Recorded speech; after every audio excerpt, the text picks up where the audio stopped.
Hello everyone, welcome to our class and our today's class topic is future tense।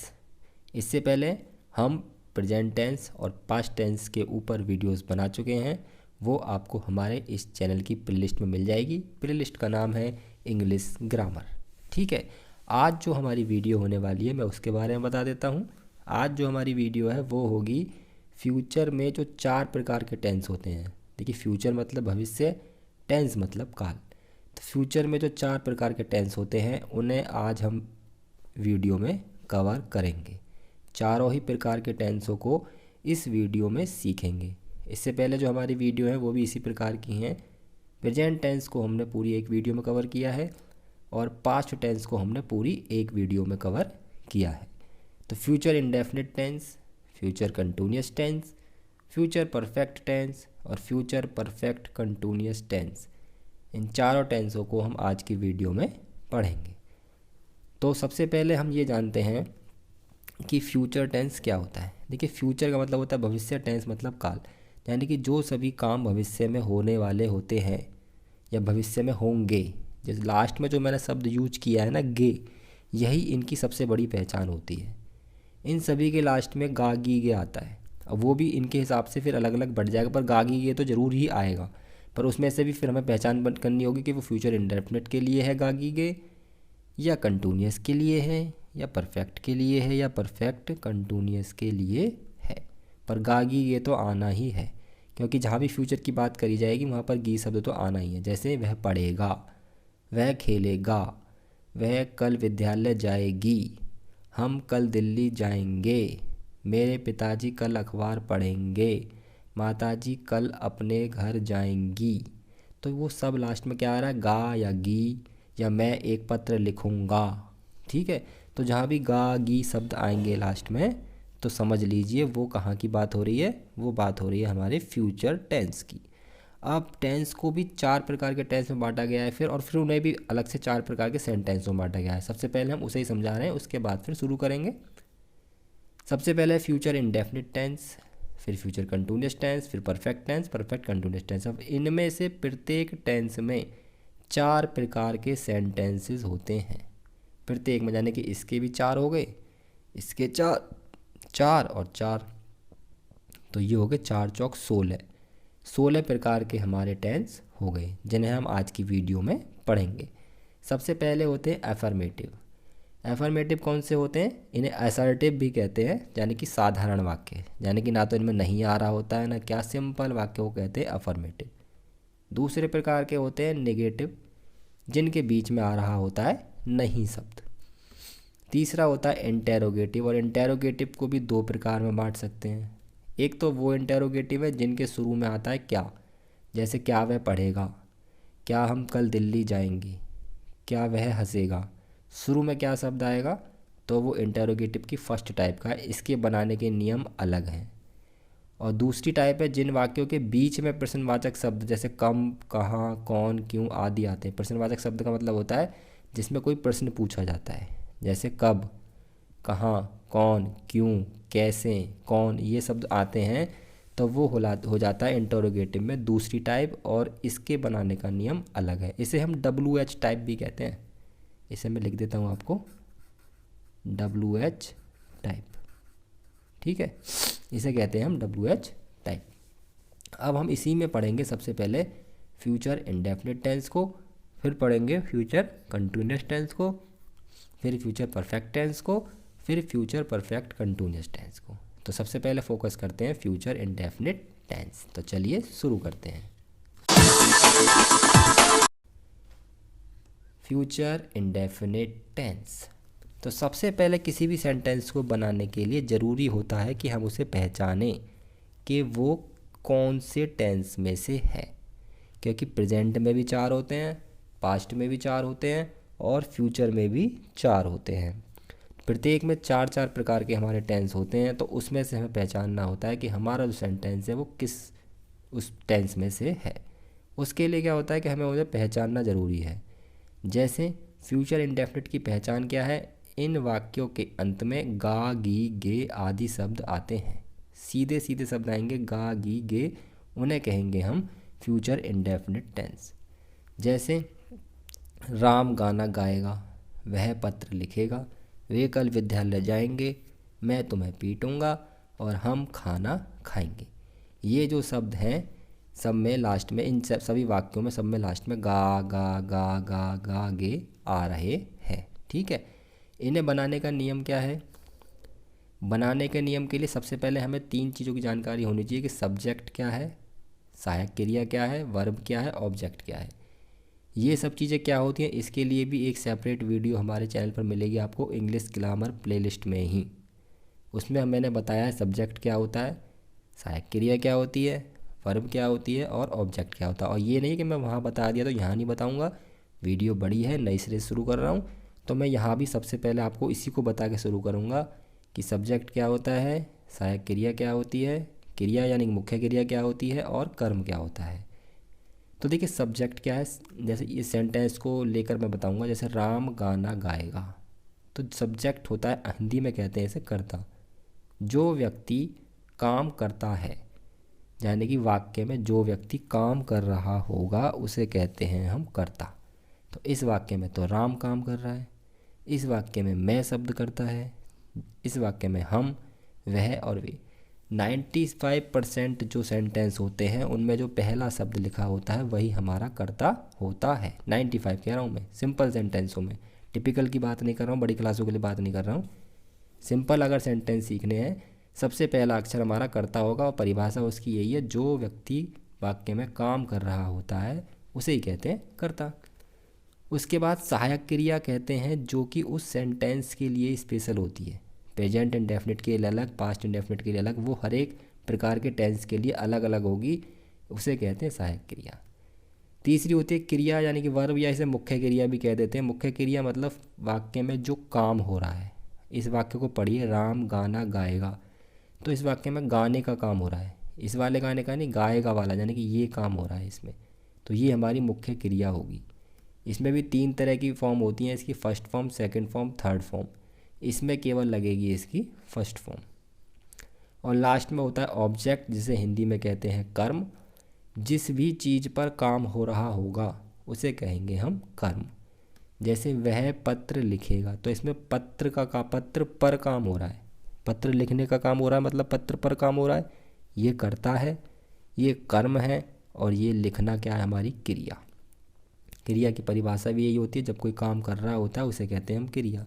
तो क्रिया क्या हो रही है इसमें, लिखना।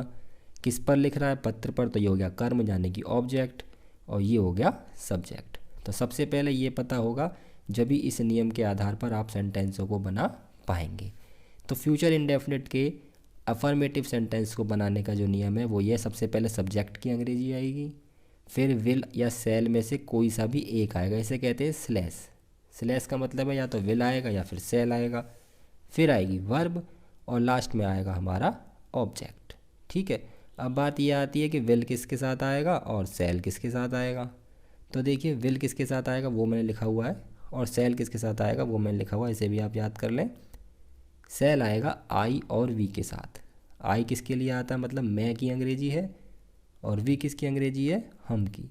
तो आई और वी के साथ तो आएगा सेल, और बाकी सब जो भी है, मैंने ही सी दे यू कुछ भी लिखा है, पर बाकी सब जो भी बचे हैं उनके साथ आएगा विल, बस इतना याद रखना है। आई और वी के साथ सेल, और ही और सी के साथ विल। कुछ कंडीशन ऐसी भी होती है जहाँ पर आई और वी के साथ सेल विल भी आ जाता है, वो मैं आपको बता दूंगा बाद में। सबसे पहले शुरू करते हैं सेंटेंस बनाना।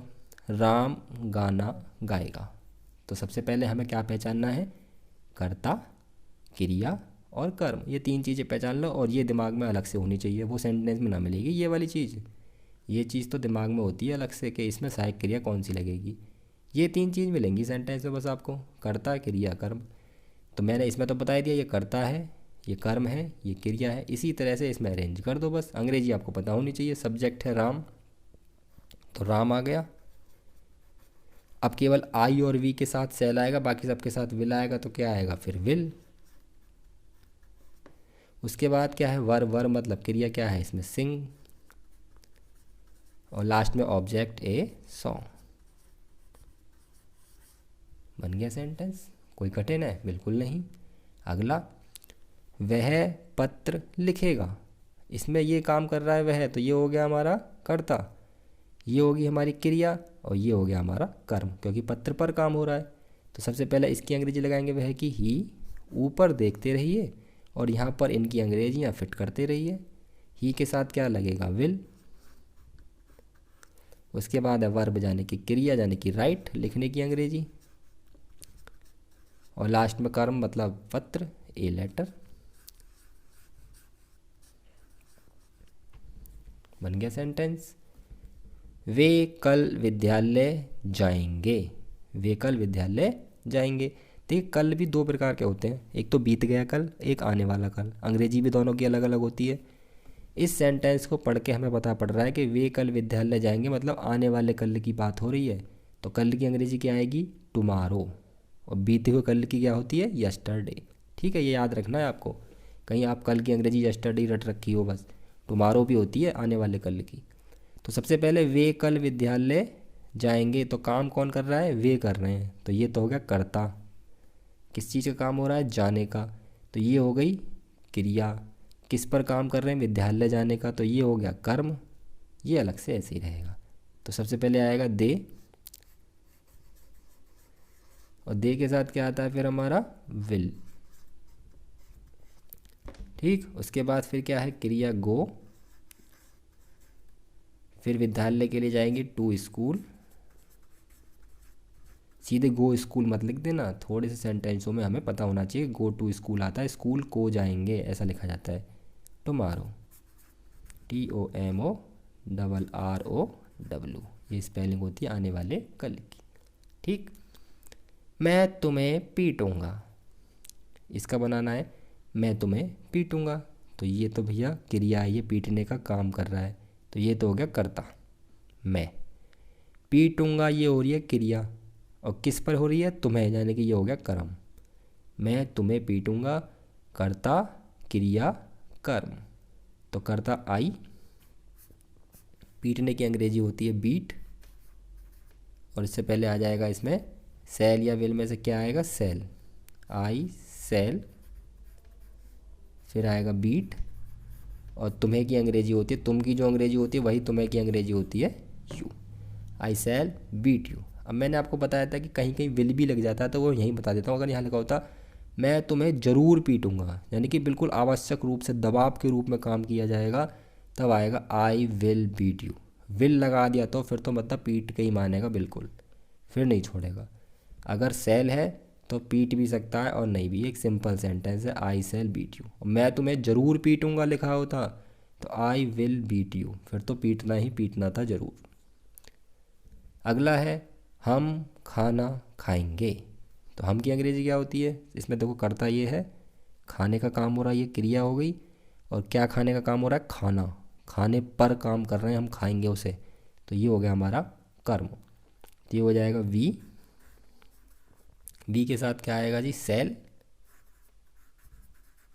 उसके बाद क्रिया है इसमें ईट, खाने की, क्या खाएंगे, द फूड, खाने को। ठीक है, और हम खाना जरूर खाएंगे, तो we will eat the food, फिर विल आ जाता। बहुत आवश्यक रूप से दबाव दे के कोई काम कहा जाता है तो हम आई और वी के साथ भी विल का यूज कर सकते हैं। तो समझ में आया आपको, ये हुआ हमारा फ्यूचर इंडेफिनिट में अफर्मेटिव सेंटेंस, जिसे हम एसर्टिव सेंटेंस भी कहते हैं, सिंपल टेंस होते हैं ये। अब आ जाते हैं इसके दूसरे तरह के टेंस पे, जो होते हैं हमारे नेगेटिव सेंटेंसेस। चलिए इन्हें पढ़ते हैं। इनकी पहचान क्या है, बहुत आसान है। नेगेटिव मतलब नकारात्मक, मतलब नहीं आ रहा हो।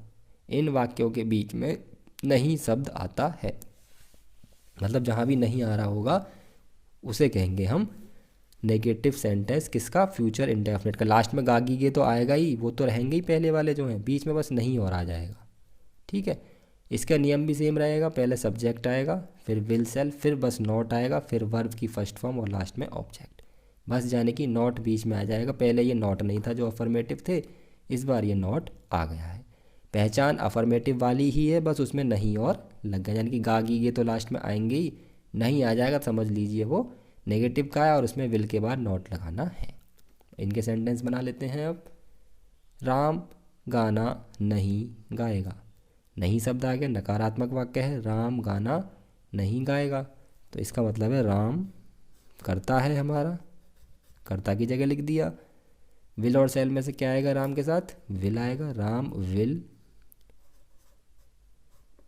इसके बाद आएगा नॉट, क्योंकि इसमें नहीं आ रहा है, नहीं की अंग्रेजी होती है नॉट। फिर आएगी वर्ब, क्या गाने की, सिंग। फिर लास्ट में ऑब्जेक्ट गाना है a song, Ram will not sing a song, Ram गाना नहीं गाएगा। अगला है वह पत्र नहीं लिखेगा, वह की अंग्रेजी ही होती है और ये हमारा सब्जेक्ट भी है, तो ही पत्र नहीं लिखेगा, will not write a letter, he will not write a letter. समझ में आया आपको, सब्जेक्ट ही है, विल और सेल में से ही के साथ तो विल ही आएगा, केवल आई और वी के साथ सेल आता है, नॉट नहीं के लिए। वर्ब क्या है इसमें, लिखना, तो राइट आ गया, और ऑब्जेक्ट किस पर काम हो रहा है लिखने का, पत्र पर, तो ए लेटर। पिछले वाले सेंटेंसों को ही हमने नहीं लगाकर इसमें लिखा है। आगे है वे कल विद्यालय नहीं जाएंगे, वे कल विद्यालय नहीं जाएंगे, तो वे की अंग्रेजी होती है दे, और ये सब्जेक्ट भी है वे, तो सबसे पहले तो सब्जेक्ट ही लगाया जाएगा दे। ठीक, कल विद्यालय नहीं जाएंगे, तो सबसे पहले अब लगाएंगे विल या सेल में से कोई एक, तो दे के साथ आएगा विल। ठीक, उसके बाद आएगा नॉट, जो ऊपर लिख रहा है बस उसी में लगाना है। फिर वर्ब की फर्स्ट फॉर्म, वर्ब क्या है, जाना, जाने की गो। फिर ऑब्जेक्ट टू स्कूल, और लास्ट में जो कल की अंग्रेजी होती है वो होती है हमारी tomorrow, they will not go to school tomorrow. आगे है मैं तुम्हें कभी नहीं पीटूंगा। देखिए नहीं और कभी नहीं में अंतर होता है, नहीं के लिए हम नॉट लगाते हैं, कभी नहीं के लिए लगाते हैं नेवर। ठीक है, मैं तुम्हें कभी नहीं पीटूंगा, तो I shall never beat you, I shall never beat you. अगला है हम खाना नहीं खाएंगे, हम की अंग्रेजी होती है वी, वी के साथ आता है सेल, वी सेल नॉट। उसके बाद आएगा ईट द फूड। सारा ऊपर जो नियम लिख रहा है वही बनाया, देखिए, कर्ता, सब्जेक्ट, सहायक क्रिया, नॉट, क्रिया और कर्म, सब्जेक्ट, सहायक क्रिया, नॉट, क्रिया, कर्म। जो ऊपर नियम लिखा है नीचे सेंटेंस में उसे लगा दिया। ये हो गए हमारे negative sentence future indefinite tense के। अब चलते हैं इंटेरोगेटिव सेंटेंस की तरफ, जो कि दो टाइप के होते हैं। एक होते हैं हमारे जिनके प्रारंभ में क्या आता है, और दूसरे कौन से होते हैं, जिनके बीच में कोई प्रश्नवाचक शब्द आता है। तो जिनके पहले प्रारंभ में क्या आता है पहले उन्हें देख लेते हैं। उसका कैसे उदाहरण है, जैसे ये रहा, क्या राम गाना गाएगा, क्या वह पत्र लिखेगा, क्या वे कल विद्यालय नहीं जाएंगे, क्या मैं तुम्हें पीटूंगा, क्या हम खाना नहीं खाएंगे। ठीक, नहीं भी आ सकता है, यानी कि ये इंटेरोगेटिव प्लस नेगेटिव दोनों मिक्स होकर भी हो सकते हैं। लास्ट में गागी ये तो आएगा ही, मतलब फ्यूचर इंडेफिनिट की जो पहचान है वो तो होगी ही होगी। इस टाइप की पहचान ये है कि शुरू में आ रहा होगा क्या, साथ में कहीं कहीं नहीं भी आ सकता है। तो मैंने नॉट भी यहाँ पर नियम में लिख रखा है। नियम क्या है बनाने का, पहले विल आएगा या सेल, ऐसा नहीं पहले क्या के लिए आप वाट लगा दोगे। क्या की अंग्रेजी वैसे क्या होती है, वाट होती है, पर वाट जब लगाते हैं जब वो बीच में क्या आ रहा हो, जो कि इससे अगली वाली टाइप है उसमें पढ़ेंगे। अगर शुरू में क्या आ रहा है तो हम लिखेंगे विल या सेल में से कोई एक शब्द। ठीक है, आई और वी है तो सेल और बाकी सब है तो विल। उसके बाद हम सब्जेक्ट लिखेंगे, अगर वाक्य में नहीं आ रहा है तो नॉट लिखेंगे प्लस वर्ब और लास्ट में ऑब्जेक्ट। अगर ये हमने काले पेन से इसलिए लिखा है कि नहीं आ रहा है, जब ये लिखा जाएगा, बाकी सब तो लिखे ही जाने हैं। तो क्या राम गाना गाएगा, तो सबसे पहले राम हमारा सब्जेक्ट है, इसके अनुसार विल या सेल में से कोई एक शब्द लगेगा तो वो लगेगा विल। उसके बाद सब्जेक्ट है हमारा राम, उसके बाद देखो नहीं तो इसमें आएगा नहीं क्योंकि नहीं तो है नहीं, नॉट तो आएगा नहीं। फिर वर्ब आएगी गाने की सिंग, और लास्ट में आएगा ऑब्जेक्ट जो कि है सॉन्ग, क्योंकि गाने का काम हमारा हो रहा है। Will Ram sing a song. अब है हमारा दूसरा सेंटेंस, क्या वह पत्र लिखेगा। क्या वह पत्र लिखेगा। तो सबसे पहले इसमें वह के हिसाब से हम सहायक क्रिया देखेंगे क्या आएगी। तो वह हमारा ही है और ही के साथ भी क्या आता है, विल आता है। तो विल लिख दिया। एक तरह से क्या की अंग्रेजी बन गई। वह पत्र लिखेगा, विल ही। क्रिया क्या है इसमें, लिखना यानी कि राइट। उसके बाद पत्र a letter, will he write a letter. और इसमें सबसे मेन बात ये क्वेश्चन मार्क लास्ट में लगाना होता है ज़रूर। ठीक है। अगला है, क्या वे कल विद्यालय नहीं जाएंगे। इसमें नहीं आ गया तो इस नोट को लगा देंगे, जहाँ लग रहा वहीं लगा देंगे। कैसे, देखिए सबसे पहले तो इसके हिसाब से देखिए इसमें क्या आएगा, क्या वे कल विद्यालय नहीं जाएंगे। तो मेरे ख्याल से इसमें वे की अंग्रेजी है दे, तो दे के साथ तो विल आता है, तो सबसे पहले लिखेंगे विल। उसके बाद इसकी अंग्रेजी दे, छोटा टी बनाना, मैंने बड़ा बना दिया है। ठीक। उसके बाद क्या है, नॉट लगाना, तो नॉट यहीं लगाएंगे। विल नॉट सीधे एक साथ नहीं लगा देंगे, विल फिर सब्जेक्ट फिर नॉट, ये ध्यान देना है।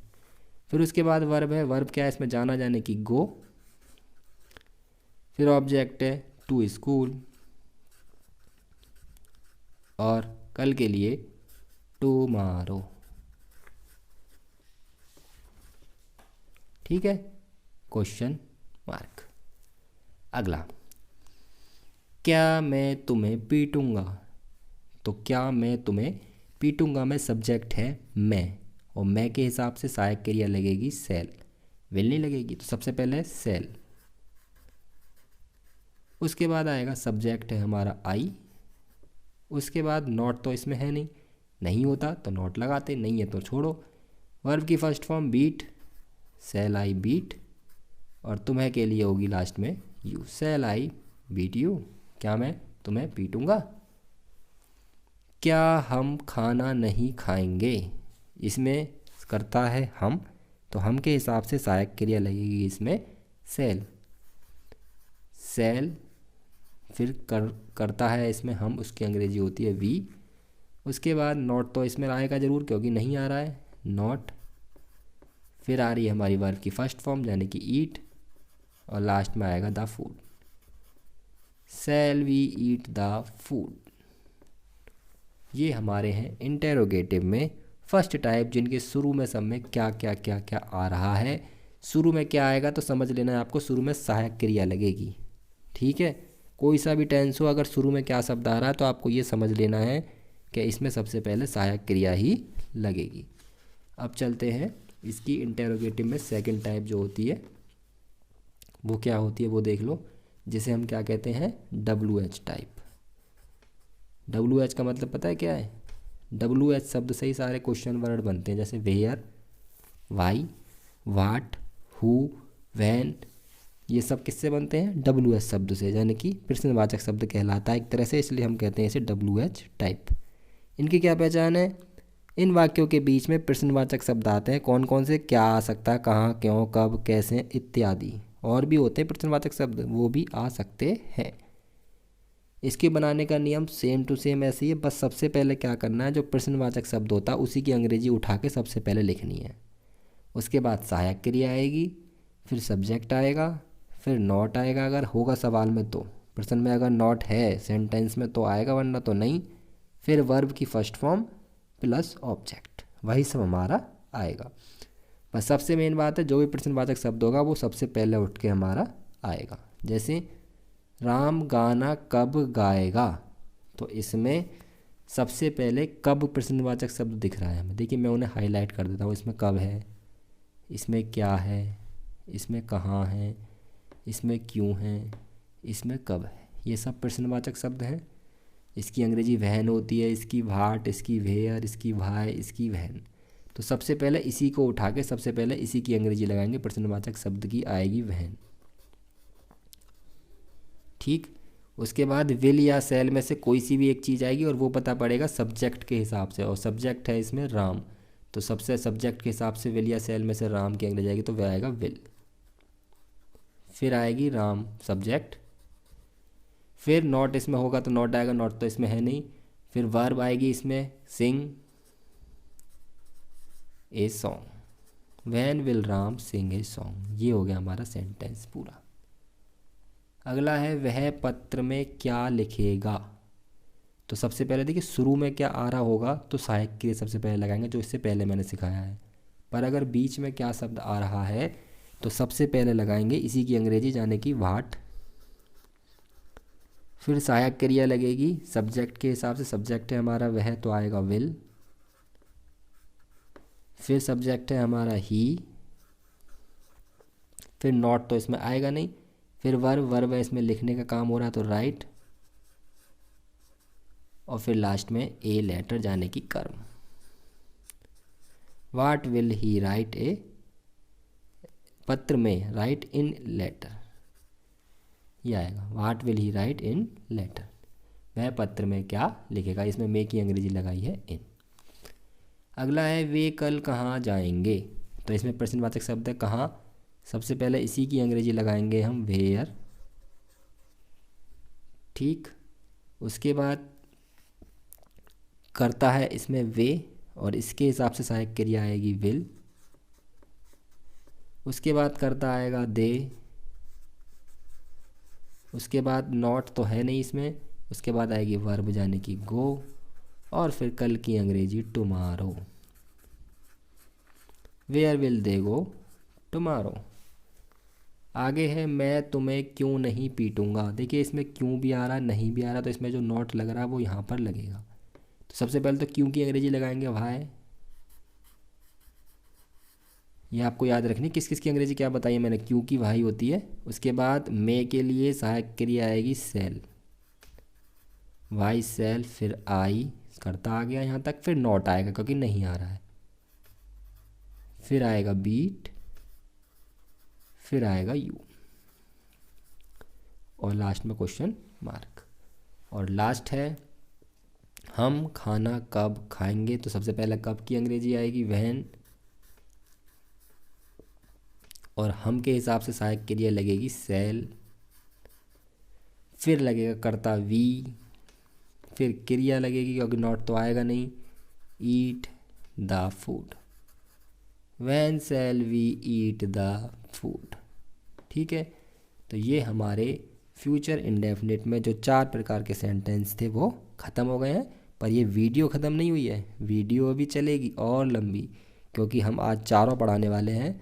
आप चाहें तो वीडियो पॉज करके थोड़ा रेस्ट लेके उसके बाद देख सकते हैं, पर ये वीडियो तो कंप्लीट एक चलेगी ही। अब शुरू करते हैं हम फ्यूचर कंटिन्यूअस टेंस। तो अब है फ्यूचर कंटिन्यूअस टेंस। ये फ्यूचर में दूसरे नंबर का टेंस है।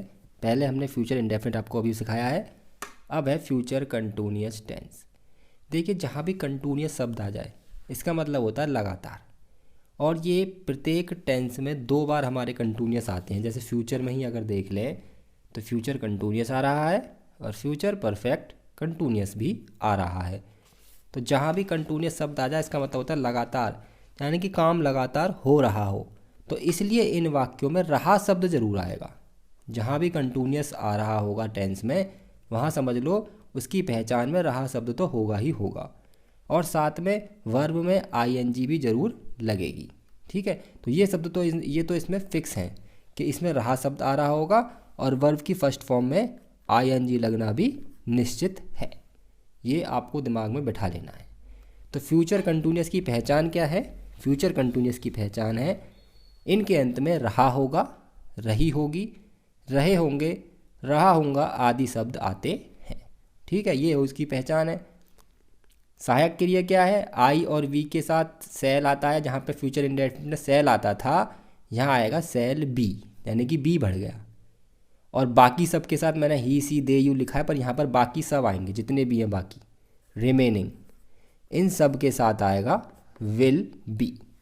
ठीक है, नियम क्या है? अफर्मेटिव सेंटेंस के लिए सबसे पहले सब्जेक्ट आएगा, फिर विल बी या सेल बी में से कोई सा एक आएगा, फिर वर्ब की फर्स्ट फॉर्म में आईएनजी लगेगी और लास्ट में ऑब्जेक्ट। आईएनजी लगाना जरूर लगाना है क्योंकि इसमें रहा आ रहा है, जहाँ भी रहा आएगा वहाँ आईएनजी जरूर लगानी है वर्ब की फर्स्ट फॉर्म में। चलिए सेंटेंस बनाते हैं। बच्चे मैदान में खेल रहे होंगे। तो बच्चे इसमें करता है, खेलने का काम हो रहा है, लास्ट में रहे होंगे शब्द आ रहा है, मतलब फ्यूचर कंटिन्यूअस का टेंस है, हेल्पिंग वर्ब लगेगी या तो विल बी या शैल बी। ये हेल्पिंग वर्ब दिमाग में रखनी है आपको। पहचान करने के बाद तुरंत ये दिमाग में आ जानी चाहिए, ये तो आप बना ही लेंगे। अगर आपको हेल्पिंग वर्ब और पहचानना आ गया, आधा काम आपका ख़त्म हो गया, आधा बचा है। बच्चे मैदान में खेल रहे होंगे, तो बच्चे सब्जेक्ट है, तो सब्जेक्ट में बच्चे मतलब चिल्ड्रन। ठीक, उसके बाद या तो विल बी आएगा या शैल बी आएगा, तो यहाँ आएगा विल बी। इसके बाद वर्ब की फर्स्ट फॉर्म में आईएनजी यानी कि playing in the ground, last में ऑब्जेक्ट। ठीक है, दूसरा है मैं किताब पढ़ रहा हूँगा। मैं की अंग्रेजी क्या होती है? आई। तो आई आएगी सबसे पहले, सब्जेक्ट है। उसके बाद आई के साथ क्या आएगा? शैल बी, क्योंकि आई के साथ शैल आता है, इसकी हेल्पिंग वर्ब है शैल बी। उसके बाद वर्ब की फर्स्ट फॉर्म में आईएनजी, और वर्ब क्या है इसमें? पढ़ना, तो वर्ब की फर्स्ट फॉर्म होगी रीड और आईएनजी लगा देंगे, और लास्ट में ऑब्जेक्ट है the book, I am reading the book. खत्म हो गया। अगला है तुम बाजार जा रहे होगे।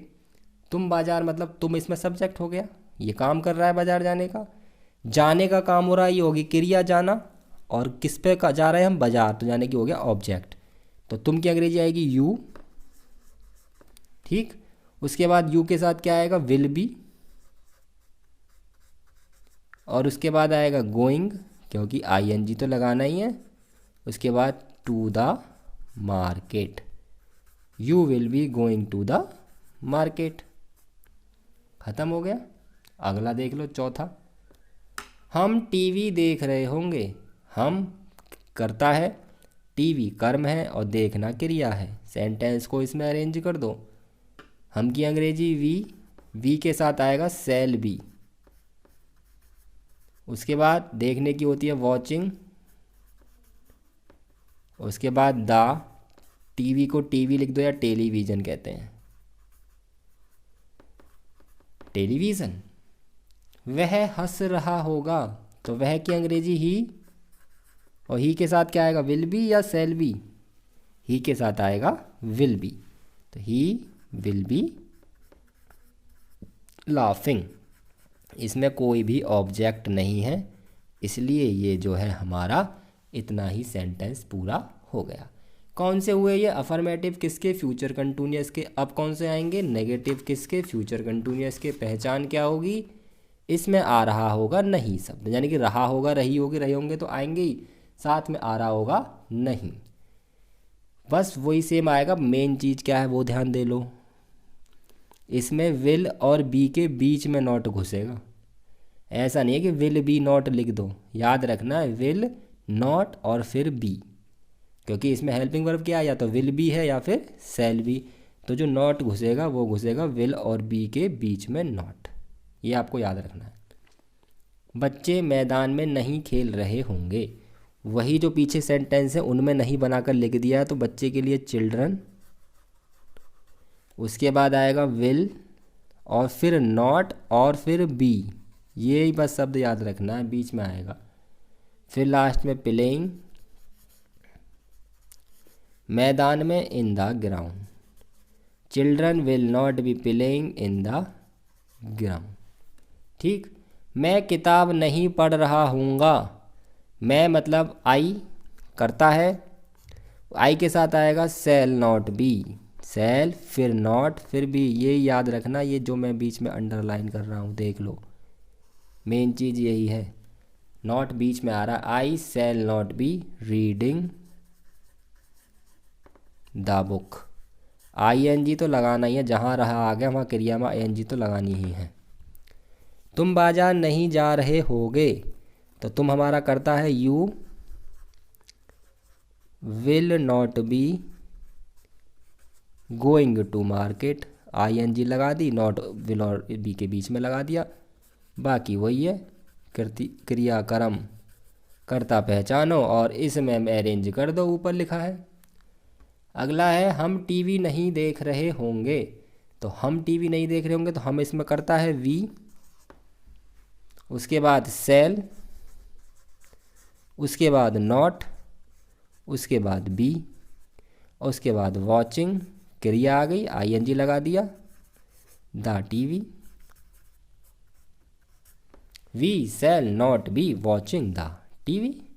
आगे है पांचवा, वह नहीं हंस रहा होगा। वह नहीं हंस रहा होगा, तो वह की अंग्रेजी क्या होती है? ही। करता है ये ही। उसके बाद करता ही के साथ क्या आएगा? या तो विल आएगा या सेल आएगा, तो आएगा विल, और फिर नॉट, और फिर be. He will not be. फिर वर्ब की फर्स्ट फॉर्म क्या है वर्ब की हमारी? हंसने की, लाफ, तो आएगा लाफ इन।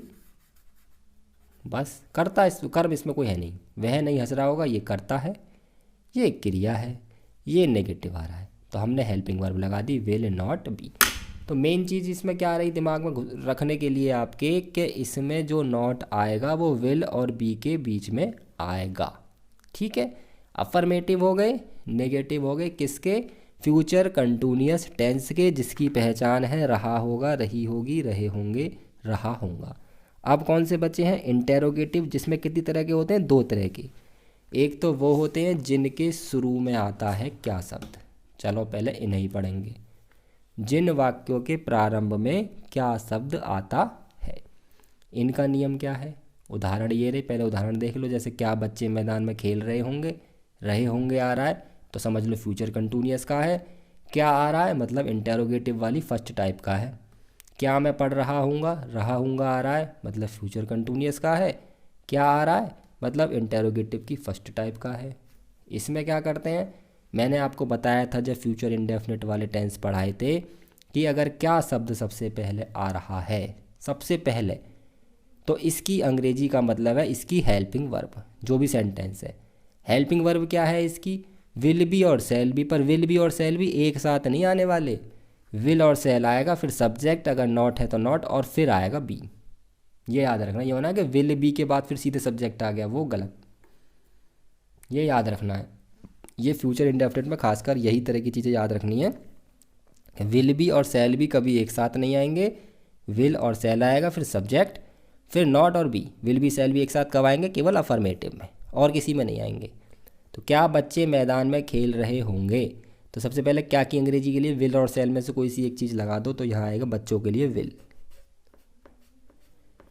उसके बाद सब्जेक्ट आएगा चिल्ड्रन। उसके बाद नॉट तो इसमें है नहीं, नॉट आता तो लगाते, इसलिए मैंने नीले से लिखा है, लाइन भी खींच देता हूँ। ये जब ही आएगा जब वाक्य में नहीं होगा। उसके बाद क्या है? बी। तो बी और विल के बीच में आएगा सब्जेक्ट। उसके बाद वर्ब की फर्स्ट फॉर्म में आईएनजी वर्ब है, इसमें खेलना, जाने की प्ले और इंग, प्लेइंग। उसके बाद इन द ग्राउंड, और लास्ट में इनके क्वेश्चन मार्क जरूर लगाना है, वरना नंबर कट जाएंगे पेपर में। ठीक। अगला है क्या मैं किताब पढ़ रहा हूँगा। क्या मैं किताब पढ़ रहा हूँगा, तो क्या के लिए योनी वाट लगा दो। सबसे पहले हेल्पिंग वर्ब लगेगी, मे के साथ लगता है सेल। सेल आई बी, पढ़ने की होती है रीडिंग द बुक। हो गया जी सेंटेंस। मिला के देख लो ऊपर से सही बैठ रहा है कि नहीं बैठ रहा है। देखो जी, विल सेल आ गया, सब्जेक्ट आ गया, नॉट है नहीं, बी आ गया, वर्ब की फर्स्ट फॉर्म में आईएनजी आ गई, और ऑब्जेक्ट आ गया।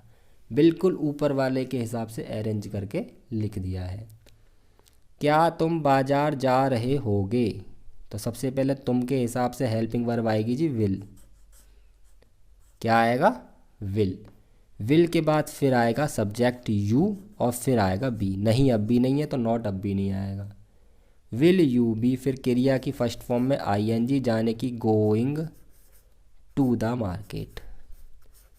Will you be going to the market, question mark. अगला है चौथा, क्या हम टीवी नहीं देख रहे। इसमें नहीं आ गया जी, अब नॉट का काम आ गया।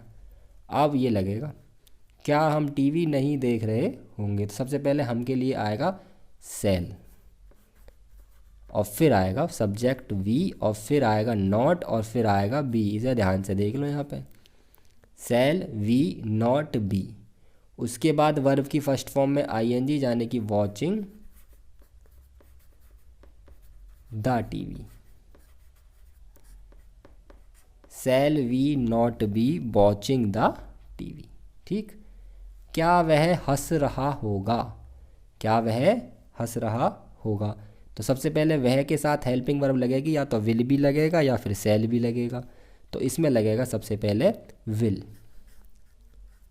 और बी इसके साथ न लगेगा, बी लगेगा सब्जेक्ट के बाद, विल ही बी, और लास्ट में केवल क्रिया लगेगी laughing, will he B laughing, और सेंटेंस खत्म। समझ में आ गया आपको। अब चलते हैं इंटेरोगेटिव में लास्ट टाइप जो है, जिसका नाम है WH टाइप, जिसे मैंने बताया था, जिन वाक्यों के बीच में प्रश्नवाचक शब्द आते हैं। प्रश्नवाचक शब्द कौन से होते हैं वो मैंने बता रखा, क्या, कब, क्यों, कहाँ, कैसे, जो WH से शुरू होते हैं, या फिर हाउ से भी शुरू होते हैं, हाउ मैनी, हाउ मच, वो भी प्रश्नवाचक हैं। के शब्द से शुरू होगा, के, कितने, कहाँ, कब, कौन, ये सब होते हैं प्रश्नवाचक शब्द। तो अगर ये वाक्य में हमारे आ रहे हैं, ये आ रहा है, ये आ रहा है, ये आ रहा है, ये आ रहा है, और ये आ रहा है, अगर ये शब्द वाक्य में आ रहे हैं तो वो हमारे कहलाते हैं इंटेरोगेटिव में WH टाइप। उन्हें करने के लिए सबसे पहले हम जो शब्द है उसी की अंग्रेजी सबसे पहले लगाएंगे, और बाकी सब वही करेंगे जो पीछे अभी सिखाया, बिल्कुल अभी पीछे। पहले प्रश्नवाचक शब्द, उसके बाद विल सेल, फिर सब्जेक्ट, फिर नॉट, फिर be. Will be shall be जब भी एक साथ नहीं आएगा, वही आएगा will shall subject not be, verb की फर्स्ट फॉर्म में आईएनजी और ऑब्जेक्ट, वही सब है, बस इसकी अंग्रेजी सबसे पहले आ जाएगी। बना के देखते हैं सेंटेंस। बच्चे मैदान में कब खेल रहे होंगे। तो बच्चे मैदान में कब खेल रहे होंगे, तो सबसे पहले प्रश्नवाचक शब्द हमें दिख गया, ये रहा कब, सबसे पहले इसे ही उठा के रख दो, व्हेन। ठीक है जी। उसके बाद विल या सेल में से कोई सी एक चीज़ आएगी, मैं ऊपर से देख के बना रहा हूँ, ऊपर से क्रम लगा कर नीचे बना देता हूँ सेंटेंस को, आप भी देख के बना लो। वैन, उसके बाद विल सेल में से आएगा, बच्चे हमारे सब्जेक्ट हैं तो आएगा विल, वैन विल चिल्ड्रन, और उसके बाद बी लगाना मत भूल जाना, बी नॉट इसमें आएगा ही नहीं, वर्ब की फर्स्ट फॉर्म में आईएनजी जाने की प्लेइंग इन द ग्राउंड, और क्वेश्चन मार्क लगा दो, सेंटेंस बन गया। मैं किताब क्यों पढ़ रहा हूँगा, इसमें अगर आप देखेंगे तो आपको सेंटेंस पढ़ते ही क्वेश्चन वर्ड जो है इसमें समझ में आ गया होगा, क्या है क्यों, और क्यों की अंग्रेजी क्या होती है वाई। सबसे पहले वही लगा दो, तो क्या लग जाएगा, सबसे पहले वाई। इसके बाद लगेगी हेल्पिंग वर्ब, यानी कि विल या सेल में से कोई सी भी एक लगेगी, वो लगेगी कर्ता के हिसाब से, कर्ता यानी कि सब्जेक्ट, वो है इसमें मैं की अंग्रेजी होती है आई, और आई के साथ आता है सेल, तो वाई सेल। उसके बाद आएगा आई, फिर बी, ये बी लगाना मत भूल जाना, ये बी सब्जेक्ट जो है इनके बीच में आ रहा है, सेल के और बी के। उसके बाद वर्ब की फर्स्ट फॉर्म में आईएनजी यानी कि रीडिंग, उसके बाद द बुक या ए बुक लिख दो, और क्वेश्चन मार्क लगा दो, सेंटेंस बन गया। अगला है तुम बाजार कैसे जा रहे हो। कैसे, ये शब्द आया है कैसे, ये भी क्वेश्चन वर्ड है। कैसे की अंग्रेजी होती है हाउ, तो सबसे पहले इसी की अंग्रेजी लगा दो हाउ। ठीक, उसके बाद तुम के हिसाब से क्या लगेगा, विल लगेगा जी, और फिर लगेगी तुम की अंग्रेजी, और फिर लगेगा be, why will you be go, how will you be going, ये आगे क्रिया में ING to the market, how will you be going to the market, और क्वेश्चन मार्क। अगला सेंटेंस, हम टीवी में क्या देख रहे होंगे। तो सेंटेंस पढ़ के आपको समझ में आ गया होगा कि इसमें जो है क्वेश्चन वर्ड आ रहा है क्या, प्रश्नवाचक शब्द क्या है इसमें क्या, सबसे पहले इसी की अंग्रेजी लगा देंगे, तो लगाएंगे क्या, लगाएंगे व्हाट। ठीक है जी। उसके बाद हम के लिए क्या लगेगा, सेल। ठीक। उसके बाद लगाएंगे कर्ता वी, और उसके बाद बी, और उसके बाद वॉचिंग, क्रिया में ING. Why shall we be watching the television.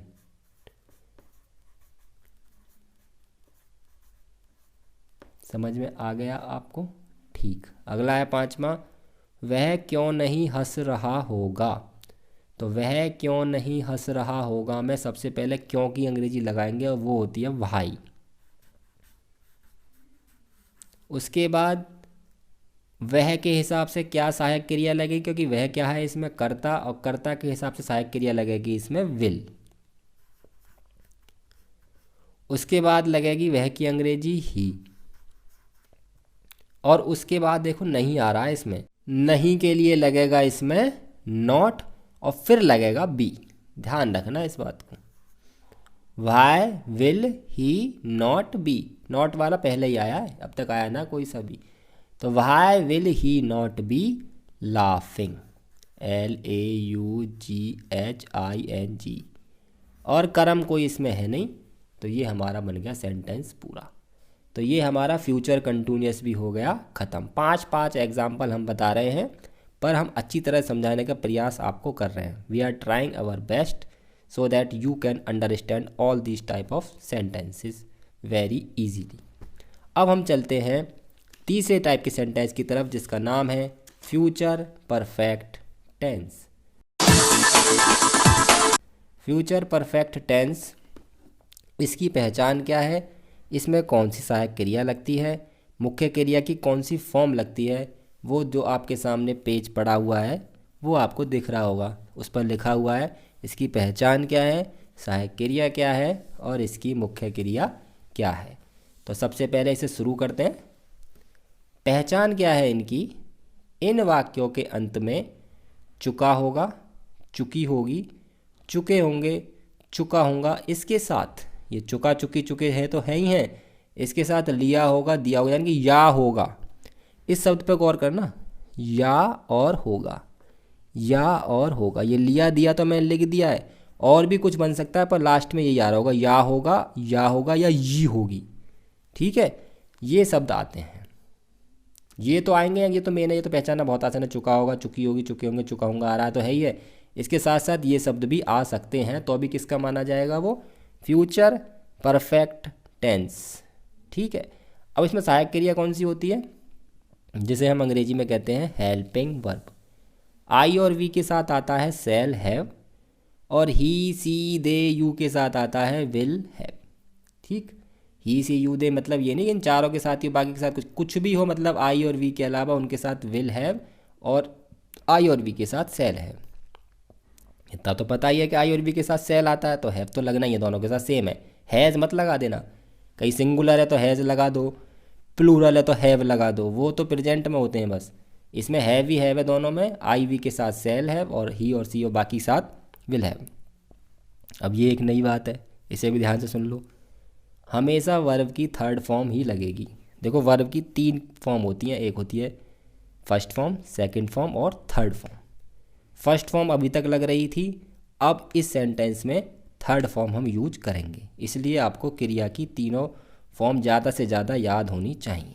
ठीक है, शुरू करते हैं। इसमें सबसे पहला जो कौन सा होता है हमारा, अफर्मेटिव सेंटेंसेस। तो अफर्मेटिव सेंटेंस शुरू करते हैं। ये रहे हमारे अफर्मेटिव सेंटेंस, जिन्हें हम क्या कहते हैं, एसर्टिव सेंटेंस भी कहते हैं। इसमें क्या नियम है, नियम इसका ये है, पहचान तो उसकी वो ये चुका होगा, चुकी होगी, चुके होंगे, चुकू होंगी, और या होगा, ये होगी, आदि शब्द आते हैं लास्ट में। सबसे पहले सब्जेक्ट आएगा, वो बताइए आपको, कर्ता को कहते हैं। उसके बाद या तो विल और शैल में से कोई सा एक आएगा, हैव तो आना ही है, विल और शैल में से कोई सा एक आएगा। वर्ब की थर्ड फॉर्म आएगी, और फिर ऑब्जेक्ट आएगा। ये कर्ता है, ये सहायक क्रिया है, ये मुख्य क्रिया है, और लास्ट में हमारा कर्म है। कर्ता, क्रिया, कर्म पहचानना आपको बता ही चुका हूँ, वो आपको पहचानना आना चाहिए, वीडियो के शुरू में ही मैंने बता दिया था। अब हम इसी में सेंटेंस को अरेंज करके बनाना सीखेंगे। वह अपना काम कर चुका होगा। देखिए ये अपना शब्द जो आ रहा है ना, ये बहुत ही ज़रूरी शब्द है। इसकी अंग्रेजी हर किसी के लिए बदल जाती है।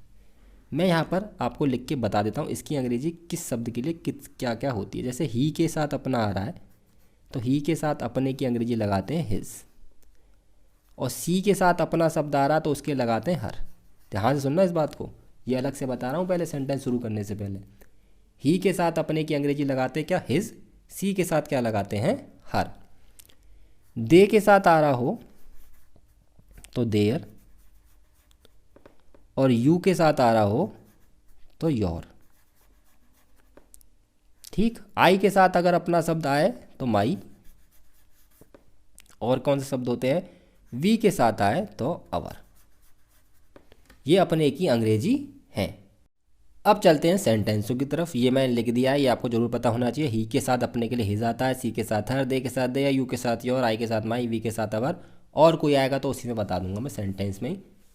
वह अपना काम कर चुका होगा, तो करता क्या है इसमें, वह। करना हमारा क्रिया है, अपना काम ये हमारा कर्म है, यानी कि object. Subject, verb, main verb, और ये ऑब्जेक्ट। तो सबसे पहले सब्जेक्ट आएगा ही, उसके बाद विल और शैल में से क्या आएगा इसके साथ, विल, और फिर हैव। ये पूरी होगी सहायक क्रिया, ही विल हैव। उसके बाद वर्ब की थर्ड फॉर्म लगेगी। वर्ब है इसमें करना, जिसकी अंग्रेजी होती है डू, और डू की फॉर्म होती है डू, डिड, डन। तो आएगी यहाँ पर done, he will have done. और अपना काम हिज वर्क, फुल स्टॉप। वह कल एक गीत गा चुकी होगी। नाम को, उस सेंटेंस को पढ़ने के समझ में आ रहा है कि ये लड़की है, क्योंकि लास्ट में आ रहा है होगी। तो इसके लिए करता वह आएगा सी, ही मत लगा देना, ही आता है लड़के के लिए। फिर वही सेंटेंस ही के साथ विल आएगा, ही विल हैव। और इसमें गाना है क्रिया, जिसकी अंग्रेजी होती है सिंग, और सिंग की तीन फॉर्म होती है, सिंग, सेंग, संग। ही विल हैव संग ए सॉन्ग। और कल की अंग्रेजी क्या आएगी जी, टुमारो, TOMORROW। ठीक। हम 2 बजे तक, ये जो शब्द आ रहा है 2 बजे तक, इसका मतलब भी बताऊंगा, ये बहुत ज़रूरी है। हम 2 बजे तक वहाँ पहुँच चुके होंगे। चुके होंगे आ रहा है तो समझ जाना फ्यूचर परफेक्ट का। वो लास्ट की चीज़ें मैं समझा नहीं रहा हूँ, वो आपको समझ में आ रही होंगी कि लास्ट में ये आ रहा है, इसी वजह से ये सब क्रिया के में लग रहे हैं। हम 2 बजे तक वहाँ पहुँच चुके होंगे, तो हम की अंग्रेजी सबसे पहले लगाएंगे वी, लगा दीजिए। उसके बाद क्या लगेगा, विल लगेगा कि सेल लगेगा, सेल लगेगा। तो वी सेल हैव। अब पहुँचना ये हमारी क्रिया है, तो इसमें लगेगा ईडी, थर्ड फॉर्म बनाने के लिए रीच्ड हो जाएगा, वी विल हैव रीच्ड। फिर वहाँ की अंग्रेजी देयर। और लास्ट में 2 बजे तक, तक के लिए यहाँ लगाएंगे बाई 2 o'clock। जब भी हमें समय बताना होता है तो हम इस तरीके से बताते हैं, 2 जैसे समय जो जितना बज रहा है वो, और ओ क्लॉक इस बजे शब्द के लिए समझ लीजिए यूज होता है, ओ और फिर इसे अपोस्ट्रोफी एस और क्लॉक तक के लिए हम लगाएंगे बाई। ठीक है। कर्ता, सहायक क्रिया, क्रिया, और ये एक तरह से ऑब्जेक्ट मान लो, और ये समय। सूरज छुपने से पहले वे मैच खेल चुके होंगे। देखिए ये आ गया अलग तरह की सेंटेंस, यहाँ थोड़ा अपना दिमाग खोल लो अब। सूरज छुपने से पहले वे मैच खेल चुके होंगे, ये थोड़े साधारण वाक्य नहीं होते। ये प्रेजेंट परफेक्ट में तो होते नहीं है, पर ये पास्ट परफेक्ट में होते हैं और फ्यूचर परफेक्ट में होते हैं, कि इससे पहले वो हो चुका होगा, उससे पहले वो हो चुका होगा, इससे बाद वो होगा, इसके बाद वो होगा। इन सेंटेंसों को कैसे बनाते हैं वो देखिए, ध्यान से देखिएगा। सूरज छिपने से पहले वे मैच खेल चुके होंगे, तो सबसे पहले जो आगे वाला हिस्सा होता है उसे बनाते हैं फ्यूचर परफेक्ट में, इसे बनाते हैं प्रेजेंट इंडेफिनिट में। समझ में कुछ आया? प्रेजेंट इंडेफिनिट पता है, सब्जेक्ट प्लस एस या ई एस, अफर्मेटिव ही बता रहा हूँ बस। तो ये बनेगा फ्यूचर परफेक्ट, यानी कि जैसे बन रहे हैं वैसे, और बिफोर लगा के ये बनेगा प्रेजेंट इंडेफिनिट में। तो पहले इसे बनाएंगे, वे मैच खेल चुके होंगे, इसकी अंग्रेजी क्या आएगी, दे। उसके बाद आएगा विल हैव, प्लेड, प्लेड क्यों लिख दिया, क्योंकि वर्ब की थर्ड फॉर्म आ रही है भाई साहब। They will have played the match, और अब आएगा ये वाला हिस्सा बिफोर लगाने के बाद, बिफोर। अब सूरज छिपने से पहले, यानी कि ये बनेगा प्रेजेंट इंडेफिनिट में। सूरज छिपने से पहले, सूरज की होती है द सन सेट्स, ठीक है। प्रेजेंट इंडेफिनिट में एक वचन के साथ एस या ई एस हमारा आता है। अगला है पांचवा, हरि के आने से पहले सीता पत्र लिख चुकी होगी। ये भी इसी तरीके का सेंटेंस है, इससे ऊपर वाला जो है। तो इसमें क्या करेंगे, इसे दो हिस्सों में बनाते हैं सेंटेंस को हम। इस वाले को तो बनाएंगे फ्यूचर परफेक्ट की तरह, और इसे बनाएंगे प्रेजेंट इंडेफिनिट की तरह। तो सीता पत्र लिख चुकी होगी, सबसे पहले इसकी अंग्रेजी बनाएंगे सीता, विल आएगा इसके साथ, विल हैव, और लिखना इसमें क्रिया है, इसकी थर्ड फॉर्म होती है written. Sita will have written a letter, और फिर लगाएंगे बिफोर। अब इसके आगे समझ लो ज़रा, हरि के आने से पहले, हरि का आना, बिफोर हरि, और प्रेजेंट इंडेफिनिट बनाएंगे तो आने की होती है अराइव, मतलब पहुंचना, तो अराइव्स, बिफोर हरि अराइव्स। ये एस लगाना मत भूल जाना। अगर ये प्लूरल होता तो इसे नहीं लगाते, जैसे तुम, यहाँ पर तुम्हारे आने से पहले होता बिफोर यू कम लिखते या अराइव लिखते। फिर प्रेजेंट इंडेफिनिट में ऐसे ही तो होता था, एक वचन के साथ एस या ई एस आता था, बहुवचन के साथ नहीं आता था क्रिया में, तो एक वचन के साथ आ रहा है यहाँ पे, ठीक। अब चलते हैं इसके नेगेटिव की तरफ। नेगेटिव जिसमें नहीं आता है, पहचान वही है, लास्ट में चुका होगा, चुकी होगी, चुके होंगे, या होगा, ये होगी, आदि आएंगे, और नहीं और आ रहा होगा। अब देखिए इसकी नियम क्या है, सब्जेक्ट विल और सेल और हैव के बीच में नॉट आएगा। जैसे अभी मैंने फ्यूचर कंटिन्यूअस में पढ़ाया था, विल सेल और बी के बीच में नॉट आ रहा था, ऐसे ही यहाँ पर आएगा, will not have, shall not have, verb की थर्ड फॉर्म ही लगेगी और ऑब्जेक्ट लास्ट में आएगा, ठीक। पहला है उसने कल एक गीत नहीं गाया होगा। देखिए इसका मतलब यह है कि वो कल एक गीत नहीं गा चुकी होगी या नहीं गा चुका होगा। इसमें यह पता नहीं पड़ रहा है लड़की है या लड़का है, पर इस सेंटेंस को अगर हम चुका होगा, चुकी होगी तरह इसमें बदलना चाहेंगे तो वो इस तरीके से बदला जाएगा कि वह कल एक गीत नहीं गा चुकी होगी या नहीं गा चुका होगा। पर इसमें लिखा हुआ है उसने कल एक गीत नहीं गाया होगा, तो मैंने बताया ना या होगा शब्द आएगा, तो अभी वो क्या होगा, फ्यूचर परफेक्ट टेंस, ठीक है। सबसे पहले सब्जेक्ट लगाएंगे, उसने की अंग्रेजी ही लगाता हूँ, मैं लड़का मान रहा हूँ इसे। उसके बाद विल और सेल में से एक आएगा तो ही के साथ आएगा विल, उसके बाद नॉट, और उसके बाद हैव। इस तरीके से सहायक क्रिया यूज होगी नकारात्मक वाक्यों में, ही विल नॉट हैव। फिर थर्ड फॉर्म होती है गाने की, संग ए सॉन्ग, ठीक है जी, बन गया सेंटेंस। अगला है वह अपना काम नहीं कर चुकी होगी। ये लड़की है, इसमें साफ साफ लिख रहा है होगी, तो वह की अंग्रेजी आएगा सी। उसके बाद सी के साथ आएगा विल और नॉट हैव, ये तो फिक्स हो गया, ये तो helping verb, she will not have, काम करने की होती है डन। उसके बाद होता है her work, she will not have done her work. बस बन गया सेंटेंस, और तो इसमें कुछ है नहीं। ये कर्ता हो गया, ये सहायक क्रिया हो गई, ये क्रिया हो गई, और ये हमारा ऑब्जेक्ट हो गया। सोने से पहले बच्चे ने दूध नहीं पिया होगा, ये वही वाला चक्कर आएगा जो मैंने अभी बताया था पहले वाले सवाल, पहले वाले जो वाक्य थे। ये इतना अलग बनेगा और इतना हिस्सा अलग बनेगा। सोने से पहले बच्चे ने दूध नहीं पिया होगा, सबसे पहले लिखेंगे बच्चे ने दूध नहीं पिया होगा, यानी कि बच्चा दूध नहीं पी चुका होगा। बच्चे का मतलब होता है the child, the child, child के साथ क्या लगेगा, विल नॉट और have, the child will not have. और पीना होता है, इसमें क्रिया है पीना, जिसकी अंग्रेजी होती है ड्रिंक, और थर्ड फॉर्म होगी उसकी drunk, drink drink drunk. The child will not have drunk the milk. ये तो हो गया आगे वाला सेंटेंस यहाँ तक। कर्ता, सहायक क्रिया, क्रिया और ऑब्जेक्ट। उसके बाद पहले की अंग्रेजी लगाओ बिफोर। सोने से पहले किसके सोने से पहले? बच्चे के सोने से पहले, बिफोर। या मैं लगा सकता हूँ ही स्लीप्स। ये मैंने प्रेजेंट इंडेफिनिट में बना दिया है इसे, बिफोर ही स्लीप्स। ठीक है, आगे है मैं 4 बजे तक पत्र नहीं लिख चुकूंगा। मैं 4 बजे तक पत्र नहीं लिख चुकूंगा। तो इसका मतलब आप सबसे पहले तो आई आएगा, और आई के बाद फिर क्या आएगा? या तो विल आएगा या सेल आएगा। आई के साथ क्या आता है? सेल आता है। तो I shall not have, I shall not have. उसके बाद वर्ब की थर्ड फॉर्म, लिखना की अंग्रेजी होती है राइट, थर्ड फॉर्म होती है written. I shall not have written a letter.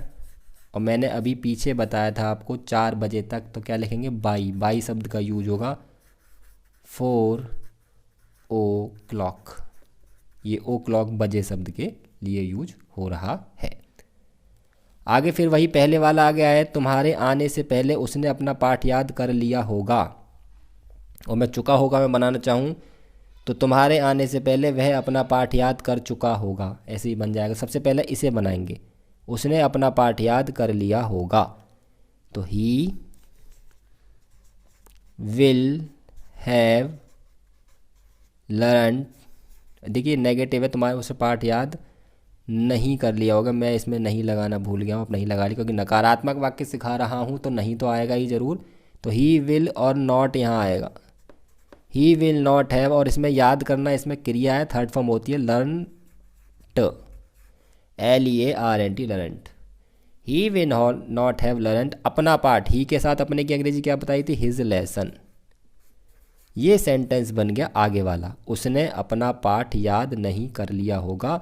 He will not have learnt his lesson, subject सहायक क्रिया, वर्ब की थर्ड फॉर्म और ऑब्जेक्ट। अब आ गया बिफोर।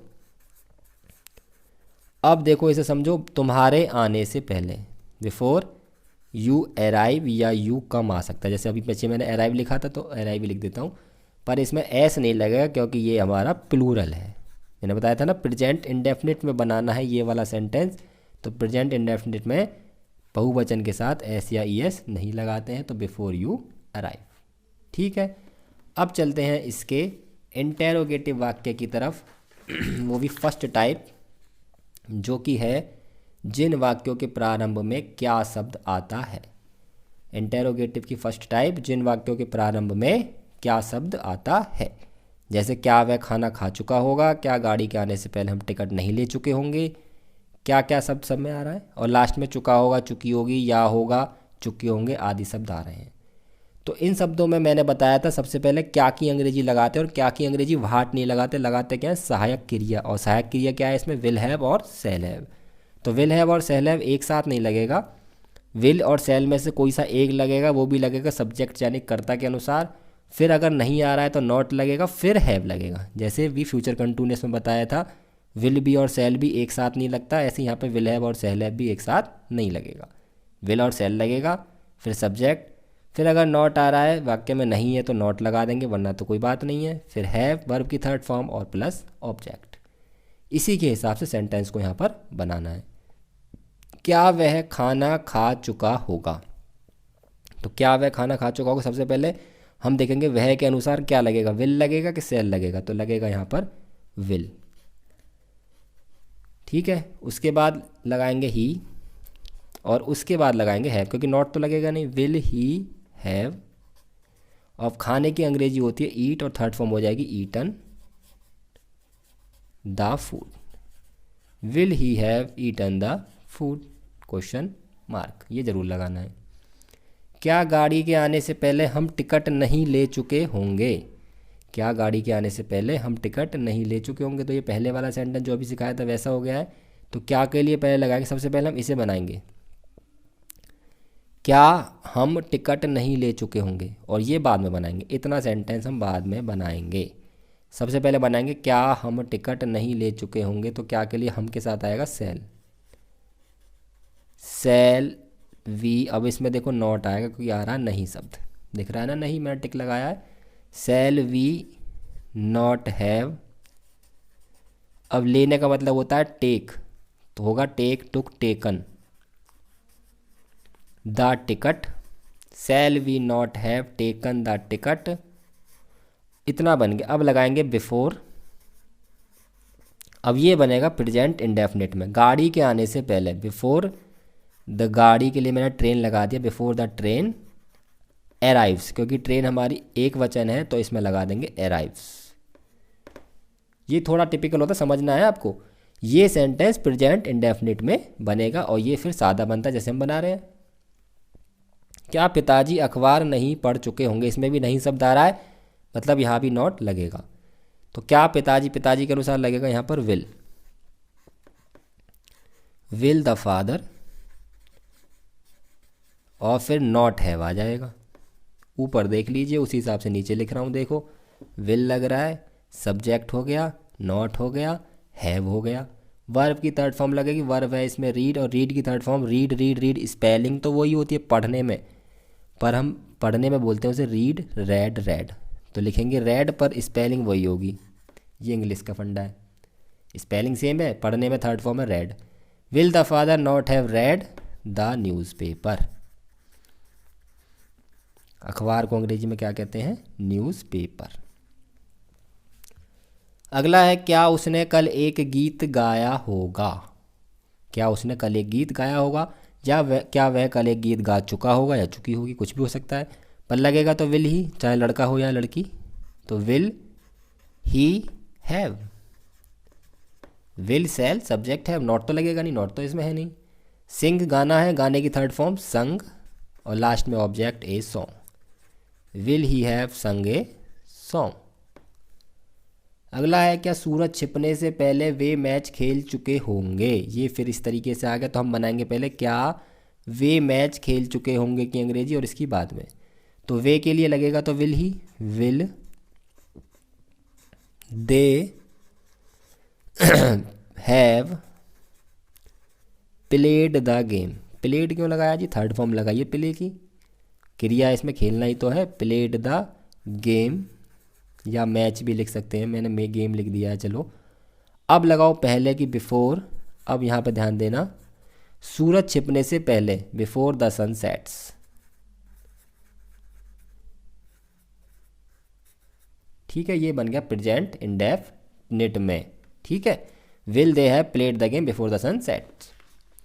अब चलते हैं इंटेरोगेटिव की अगली टाइप पर, जो होती है WH टाइप, क्योंकि इन वाक्यों के बीच में प्रश्नवाचक शब्द जो होते हैं कब, कहाँ, क्यों, क्या आदि आते हैं। ठीक है, तो इन सब वाक्यों मैंने अभी आपको बताया था, फ्यूचर इंडेफिनिट में भी बताया है, फ्यूचर कंटिन्यूअस में भी बताया है, कि सबसे पहले इन्हीं शब्दों की अंग्रेजी निकल के बाहर आएगी। मैं लाइन खींचता हूँ, कौन कौन से शब्द इनमें प्रश्नवाचक शब्द हैं, आप बहुत आसानी से पहचान भी लेंगे। कब, कहाँ, कितने, क्यों, क्या, ये शब्द क्या है, इसमें प्रश्नवाचक शब्द हैं। तो सबसे पहले हम इन्हीं की अंग्रेजी लगाएंगे, और उसके बाद पिछले वालों की तरह ही लिखेंगे, यानी कि पहले प्रश्नवाचक शब्द की अंग्रेजी, फिर विल या शैल में से कुछ भी आएगा, वो है कर्ता के अनुसार। वाक्य में नहीं आ रहा है तो नॉट आएगा, वरना तो कोई बात ही नहीं है। हैव आएगा, वर्ब की थर्ड फॉर्म और प्लस ऑब्जेक्ट, यानी कि विल और हैव एक साथ नहीं आते हैं, वो केवल अफर्मेटिव में आएंगे। बाकी उनके बीच में या सब्जेक्ट लगा होगा, और नॉट है तो नॉट भी लगा होगा। ये आपको याद रखना है। वह अपना काम कब कर चुका होगा, तो सबसे पहले कब की अंग्रेजी इसमें आएगी, यानी कि आएगा वैन। ये लग गया। उसके बाद विल या सेल में से कैसे पता चलेगी, वह के हिसाब से, वह क्या हमारा आएगा, इसके साथ विल आएगा जी, क्योंकि आई और वी के साथ आता है सेल। फिर सब्जेक्ट ही, फिर नॉट तो आएगा नहीं, फिर आएगा have. Van will he have. फिर वर्ब की थर्ड फॉर्म, वर्ब है इसमें हमारी करना, और थर्ड फॉर्म होगी डन, और ही के साथ अपना काम की his work. Van will he have done his work, और इसमें लगा देंगे क्वेश्चन मार्क। ठीक, अगला है, वर्षा होने से पहले वह कहाँ जा चुका होगा। ये देखिए, ये वर्षा होने से पहले अलग बनेगा, और वह कहाँ जा चुका होगा ये अलग बनेगा। तो पहले इसे बनाते हैं। पहले कहाँ की अंग्रेजी लगाएंगे, वेयर। वेयर वह के लिए लगेगा, फिर इसमें विल, फिर आएगा ही, और जाने के लिए पहले आएगा हैव। ये हैव मत लगाना, भूल जाना, क्योंकि पहले प्रश्नवाचक शब्द, फिर विल सेल, फिर सब्जेक्ट, फिर हैव नॉट तो इसमें है नहीं। वेयर विल ही हैव, फिर जाने की थर्ड फॉर्म गॉन, क्योंकि जाने की अंग्रेजी होती है गो, फिर गो वेंट गॉन। फिर पहले के लिए बिफोर, वर्षा होने से। अब इसे ध्यान से देखना, ये मौसम है। बिफोर इसे बनाएंगे प्रेजेंट इंडेफिनिट, प्रेजेंट इंडेफिनिट में the rain starts. Before the rain starts. S क्यों लगाया है जी? क्योंकि एक वचन माना जाता है ये, बहुवचन के साथ तो आता नहीं है ऐसे ही। एस प्रेजेंट इंडेफिनिट को दिमाग में लाओ, ठीक है। ये बना फ्यूचर परफेक्ट में, ये बना प्रेजेंट इंडेफिनिट में। अगला है हमारा तीसरा, सूरज छिपने से पहले कितने लड़के यहाँ आ चुके होंगे। तो सबसे पहले कितने शब्द जो है वो कितने की अंग्रेजी लगेगी, कितने लड़के पूरी एक साथ लगेगी इसमें, ये थोड़ा अलग है। तो सबसे पहले लिखेंगे कितने लड़के की आएगी हाउ, कितने की होती है how many, how many boys, ये सारा एक साथ आएगा, थोड़ा अलग है। उसके बाद विल और सेल आएगा और हैव, फिर इसके बाद एक करता तो यहीं आ गया, how many boys will have, एक साथ आ जाएगा। फिर कम केम, कम थर्ड फॉर्म कमी होती है, फिर हेयर, फिर before the sunsets,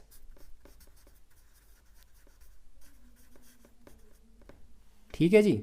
how many boys will have come here before the sun sets. आगे है पिताजी अखबार क्यों नहीं पढ़ चुके होंगे। तो सबसे पहले क्यों की अंग्रेजी आएगी हमारी भाई। अब ये इसकी तरह नहीं है कि इसमें भी इसके साथ ही कर्ता लगा दो, वो केवल हाउ मैनी वाले में है कर्ता इसके साथ, और विल हैव एक साथ केवल इसी में आया है, और केवल हु वाले में आता है।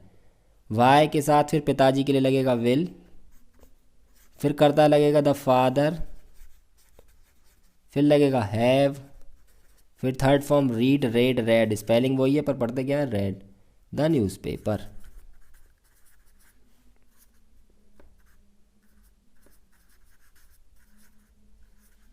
ठीक है जी। और लास्ट सेंटेंस है इस फ्यूचर परफेक्ट का, तुम बाजार से क्या खरीद चुके होगे। तो तुम की अंग्रेजी नहीं लगेगी, सबसे पहले लगेगी किसकी, क्या की और क्या होती है वाट।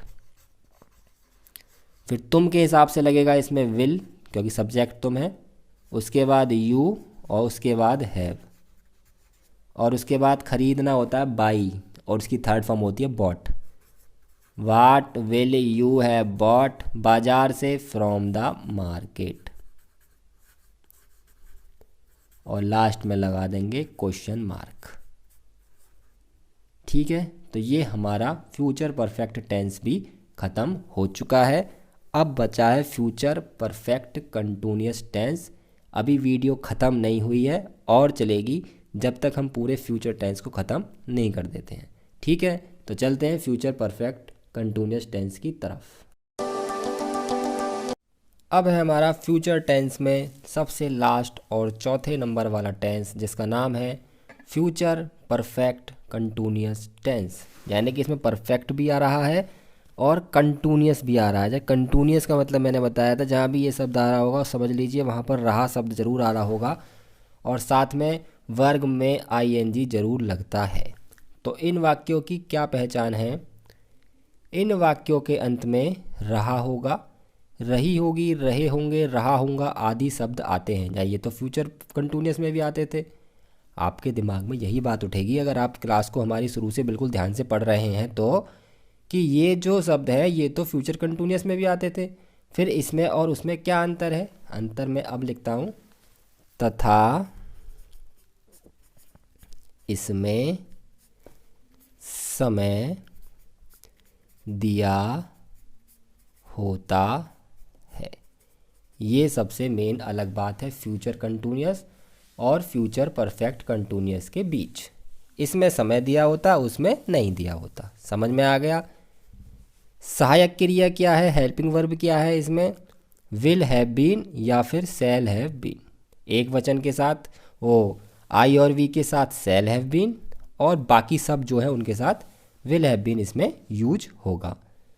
और मुख्य क्रिया कैसे लगेगी जी, रहा शब्द आ रहा है तो मेन वर्ब की फर्स्ट फॉर्म में इसमें लगेगा आईएनजी, फर्स्ट फॉर्म लगेगी और आईएनजी लगेगी क्योंकि रहा आ रहा है। अब जो नीचे बात है इसे ध्यान से समझिए, ये जो नीचे लिख रखा है मैंने समय के लिए सिंस या फॉर, निश्चित और अनिश्चित, इसे समझिए क्या होता है।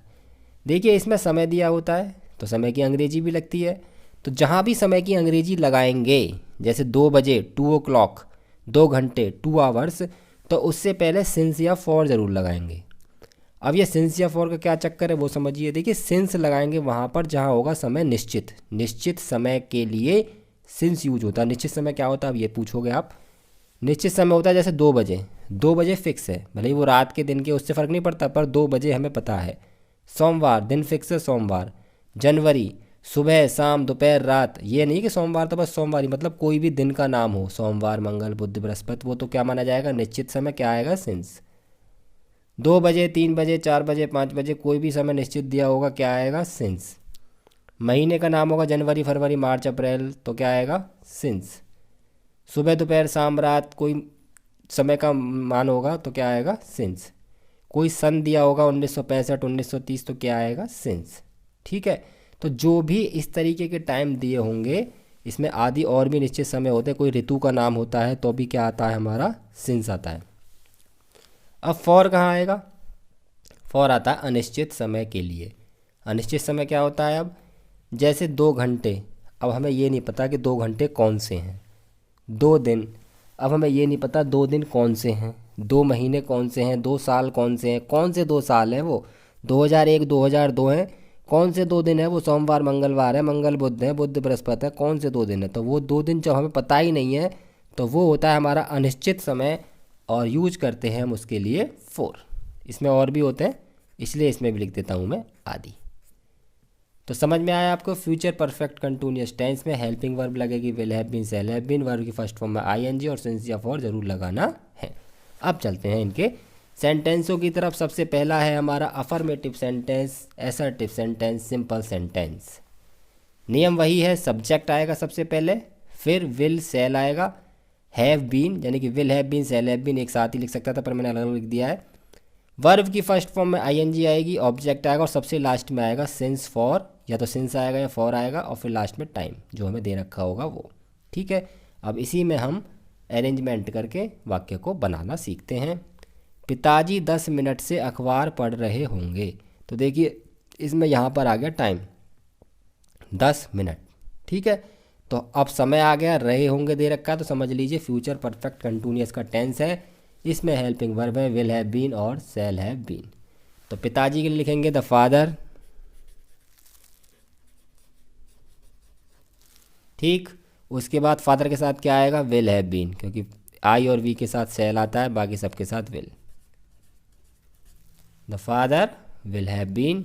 उसके बाद क्रिया आएगी रीड, और उसमें आईएनजी लगाएंगे, रीडिंग द न्यूज़पेपर। ठीक है जी, और इसके बाद समय की बात करेंगे 10 मिनट। अब 10 मिनट हमें नहीं पता कौन से 10 मिनट, तो ये हो गया अनिश्चित समय, 4 10 मिनट्स। 4 के नीचे लाइन खींच देता हूँ ताकि आप याद रहे कि 4 आया यहाँ पर अनिश्चित समय के लिए, क्योंकि हमें पता नहीं है कौन से 10 मिनट की बात यहाँ पर हो रही है। बच्चे मैदान में 1 बजे से क्रिकेट खेल रहे होंगे। बच्चे मैदान में 1 बजे से क्रिकेट खेल रहे होंगे। 1 बजे एक निश्चित समय है तो सिंस यूज होगा, पहले ही बता देता हूँ। चिल्ड्रन है, चिल्ड्रन के साथ विल हैव बीन यूज होगा हेल्पिंग वर्ब में। खेलने की प्ले में आईएनजी लगा देंगे और टेंस बना देंगे। सबसे पहले लिखेंगे children will have been playing the cricket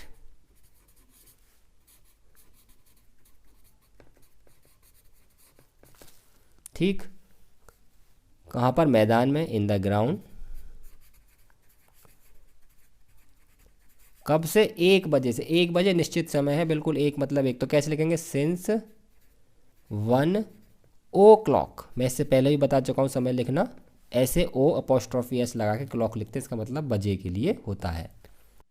देखिए अगला है राधा मार्च से अपनी पढ़ाई कर रही होगी।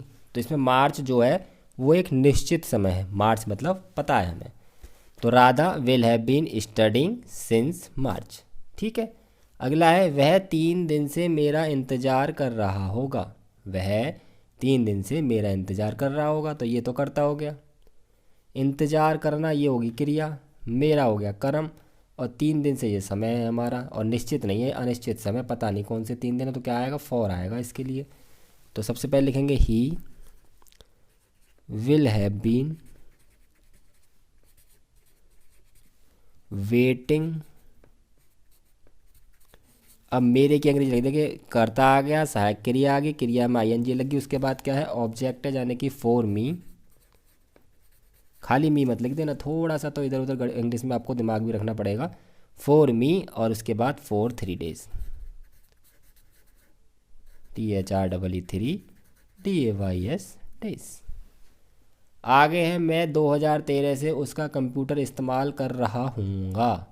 मैं 2013 से उसका कंप्यूटर इस्तेमाल कर रहा हूँगा। तो आई के साथ अब क्या आएगा, shall have been. Shall have been.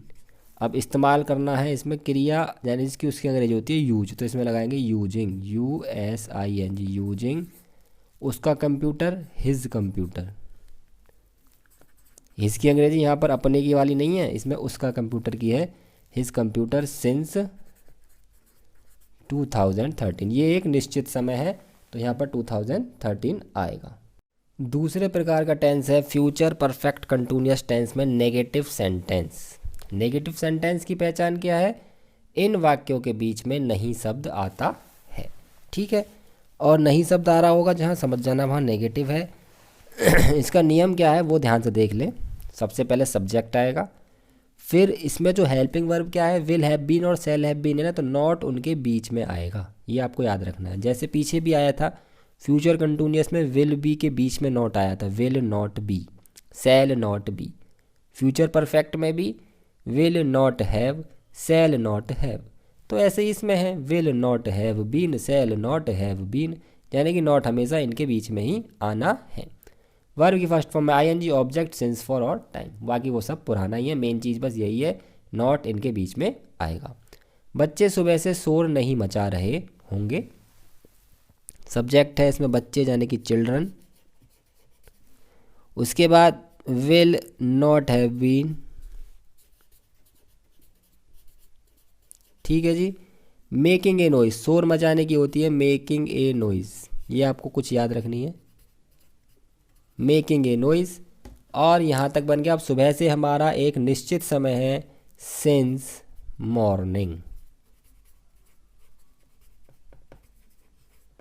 बच्चे सुबह से शोर नहीं मचा रहे होंगे, children will not have been making a noise since morning.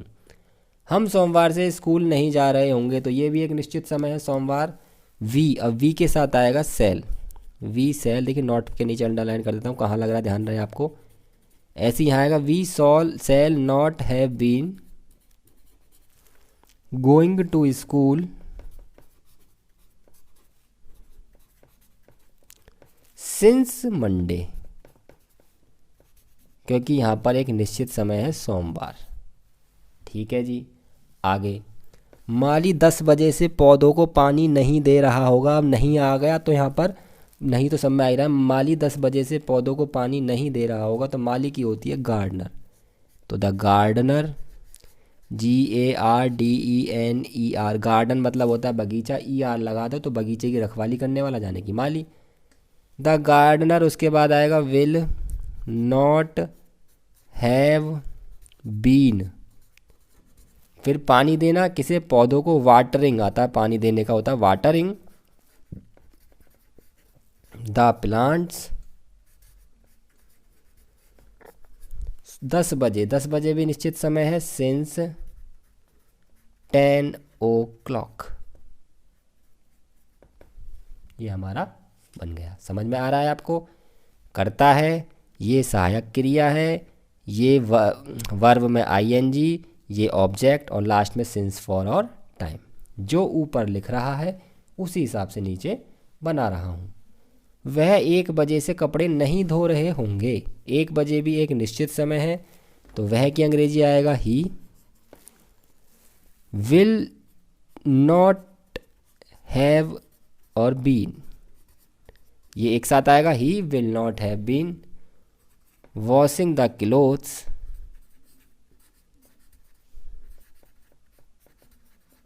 1 बजे से सिंस 1 o'clock। अगला, तुम 9 बजे से नहीं सो रहे होगे। तुम 9 बजे से नहीं सो रहे होगे, तो ये तो कर्ता हो गया, सोना क्रिया हो गई, और ये टाइम हो गया। इसमें कर्म कुछ है ही नहीं। You will not have been sleeping. 9 बजे निश्चित समय है, तो सिंस 9 o'clock। ठीक है जी, समझ में आ गया। अब चलते हैं आगे वाली टाइप पर, जिसका नाम है इंटेरोगेटिव टाइप। क्या नाम है? Interrogative type. थोड़ी सी वीडियो और बची है, अब केवल 2 टाइप बची हैं, वो भी इंटेरोगेटिव की हैं। एक होती है जिनके प्रारंभ में क्या आता है, और एक वो जिनके बीच में क्या शब्द आता है या कोई और प्रश्नवाचक शब्द आता है। तो सबसे पहले इसे पढ़ते हैं, इन वाक्यों के प्रारंभ में क्या शब्द आता है। अगर प्रारंभ में क्या शब्द आएगा, तो मैंने आपको बताया है इससे पहले भी कि अगर प्रारंभ में क्या आ रहा है तो इसका मतलब है हेल्पिंग वर्ब को हमें सबसे शुरू में लगाना है।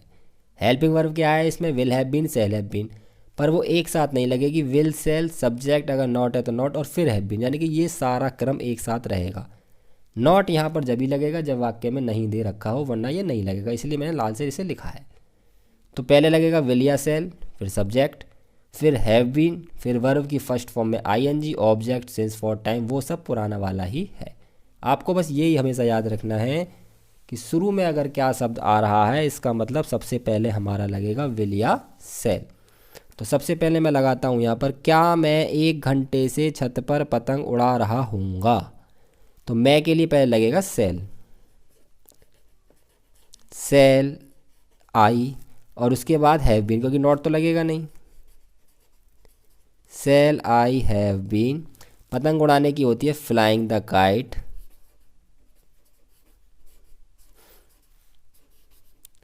ठीक है, कहाँ पर? छत पर, ऑन द रूफ। अब समय की बात आती है, समय क्या है यहाँ पर? 1 घंटे, जो कि अनिश्चित है। 4 आएगा इसके लिए, 1 आवर, और क्वेश्चन मार्क जरूर लगा दें। ठीक है जी, समझ में आ गया। क्या लोग सुबह से पार्क में टहल रहे होंगे? क्या लोग सुबह से पार्क में टहल रहे होंगे, तो ये तो हो गया कर्ता, टहलना हो गया क्रिया, ये हो गया कर्म, और समय इसमें है निश्चित, तो आएगा सिंस। क्या लोग, तो लोगों के साथ आता है विल, तो विल प्यूपिल हैव बीन। टहलने की होती है वॉकिंग इन द पार्क।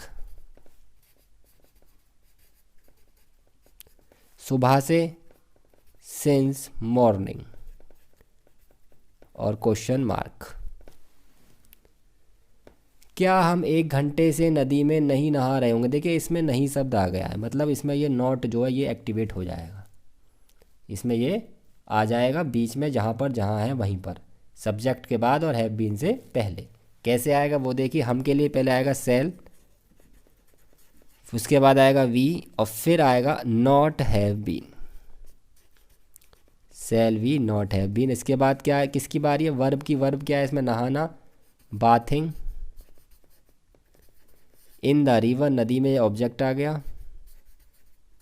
जैसे जैसे सेंटेंस में वैसे वैसे बनाते चले जाइए। 1 घंटे से अनिश्चित समय है, 4 1 hour. Shall we not have been bathing in the river for 1 hour. देखिए नॉट कहाँ पर आया है? सब्जेक्ट के बाद हैव बीन से पहले, सब्जेक्ट के बाद हैव बीन से पहले ही दे रखा है। ठीक है, क्या सोमवार से बारिश हो रही होगी? देखिए ये जो बारिश या मौसम वाले सेंटेंस जो होते हैं ये इट से बनते हैं, मैं बता देता हूँ आपको। इस सेंटेंस में कोई कर्ता नहीं है तो इट माना जाएगा। सबसे पहले तो बारिश के लिए विल लगेगा, विल इट, उसके बाद हैव बीन। बारिश को कर्ता मत मान लेना, will rain have been, will it have been raining, बारिश होने की ही रेनिंग होती है। सोमवार से सिंस मंडे। सिंस क्यों लगाया है? क्योंकि सोमवार हमारा एक निश्चित समय है। क्या वह 4 बजे से नहीं पढ़ रहा होगा? क्या वह 4 बजे से नहीं पढ़ रहा होगा। तो इसमें सबसे पहले नहीं भी आ रहा है तो नॉट भी इसमें आएगा, और वह के लिए लगाएंगे पहले will he not have been reading या स्टडिंग लिख दो। अब 4 बजे निश्चित समय है तो सिंस 4 o'clock। ठीक है, अब चलते हैं इनके आगे क्वेश्चन मार्क। सबसे लास्ट सेंटेंस आज की वीडियो का, काफ़ी बड़ी वीडियो हो गई है, अब लास्ट में करते हैं, इसे और ध्यानपूर्वक पढ़ लें। सबसे लास्ट सेंटेंस है आज की वीडियो का हमारा। इंटेरोगेटिव सेंटेंस में ऐसे सेंटेंस जो इनके बीच में प्रश्नवाचक शब्द आता है। प्रश्नवाचक शब्द क्या होता है? कब, कहाँ, क्यों, क्या, कैसे, कितने, कौन, ये शब्द अगर बीच में आएंगे तो वो सेंटेंस कैसे बनाए जाएंगे।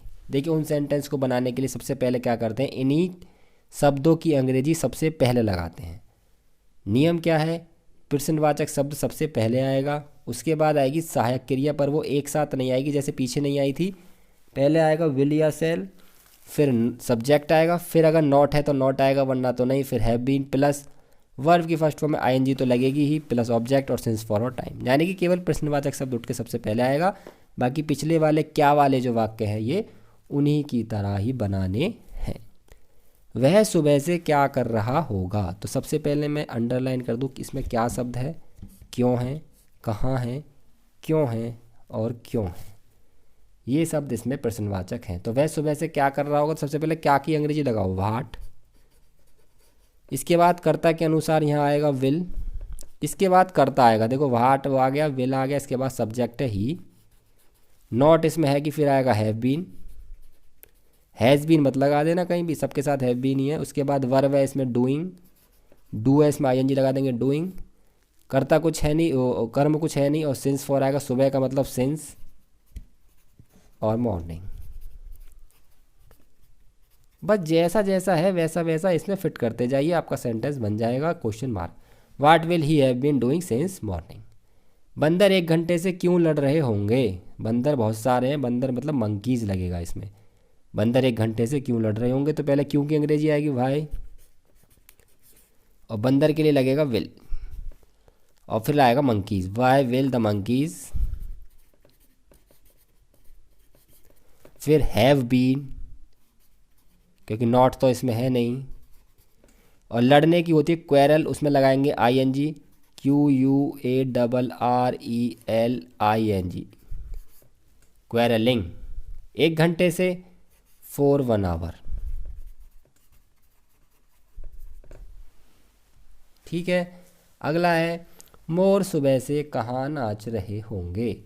मोर सुबह से कहाँ नाच रहे होंगे, तो यहाँ पे मोर बहुत सारे पिकॉक्स लगाएंगे, तो कहाँ की अंग्रेजी सबसे पहले लगाएंगे वेयर, उसके बाद विल आएगा द पिकॉक्स, PEO पीकॉक,